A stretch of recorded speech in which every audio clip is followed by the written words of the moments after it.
Hey all. Yesterday I spent the whole day at airports, but anyway, on one of those stretches, I was at the Launceston airport for 7 hours, and uh, those that know me know that I'm not exactly that sociable chit chatter. I don't know if it's noisy, but I'm in Brisbane at the moment, and so there's a lot of traffic traffic noise. Uh, well, what was I saying? Anyway, I don't talk to strangers. Um, that don't really not the not the social person. I just went to the airport to get my admin done and read a book and do some journaling and people watch, not engage. Anyway, about an hour into the wait, about the 7 hour wait, dad and his daughter kind of sat next to a seat close to where I was. Now, I strategically pick a seat, especially when I'm going to be sitting there forever, and I found the perfect spot in a corner, dimly lit, couch, four PowerPoints, like plenty of spaces for me to take my shoes off, stretch, and observe rather than there was no one behind me. So it was like the spot. Anyway, so he sat next, close by with his daughter, and she was clearly anxious, like clearly anxious, never flown before. So he was like, I've got this movie. We've got 4 hours to kill. And I'm like, dude, what are you doing at the airport that early? I didn't say anything because I didn't care. And then like he tried to put this movie on. She didn't want to use the headphones. He was like, that's the only way we can watch a movie at the airport. She was like, no, I can't do the headphones. And then I was like, oh, look, why don't you just watch the movie? I intervened. Why don't you just watch the movie on your laptop in normal volume? She clearly doesn't want to wear headphones. I totally get it. I don't like anything in my ears either. And, it'll be fine. And he was like, oh, what about other people? And I'm like, well, the airport's big enough. If they have a problem, they can just move away. And I was like, okay, cool. So they went on, watched their movie, and then about, I don't know, an hour later, I was like, I need to go to the toilet. And because I drank a lot of coffee and energy drinks, and I was like, I don't want to lose my spot.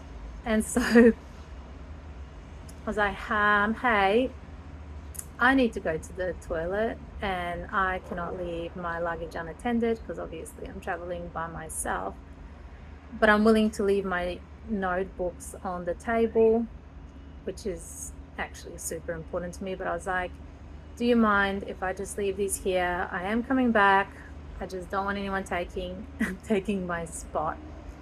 Anyway, reluctant as they were like, oh, okay. Anyway, I went to the toilet, came back, everything was fine. And then they started opening up and talked about what they were doing and all of that. And then he was like, well, I'm autistic and people don't like me. And I'm like, well, you've been talking just fine to me, so I don't know if that's true.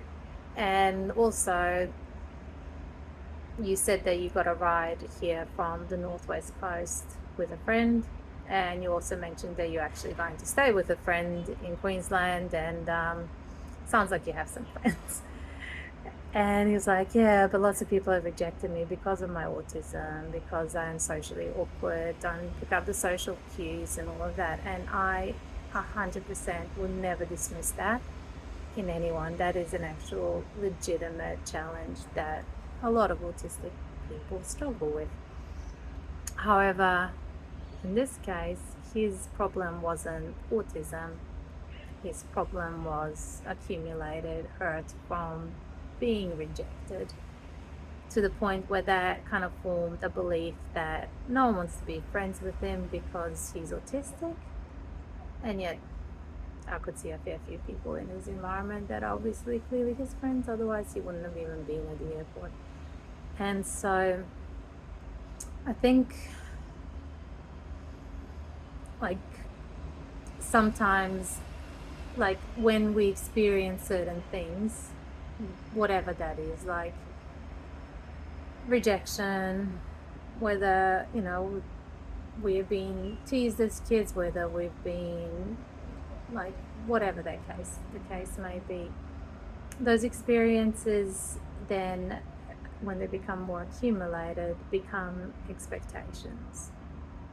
And then the more we expect some things to happen and they do, then they become beliefs. And once something becomes a belief, we don't tend to challenge it at all. And that's kind of the trap, because,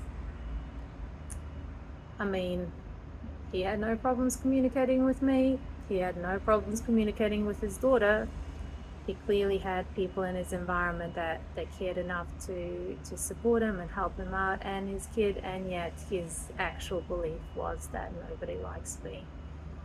And that kind of leads me to what we all kind of carry, is that once something becomes a belief, we don't question it. And then secondly, even when there's evidence contrary to that, we kind of tend to dismiss it. So are there places in your life where the stories that you have told yourself and the beliefs that you've formed are actually not being questioned? And if you did start questioning them, would you find evidence to the contrary of that belief? Anyway, talk to you all soon. Bye.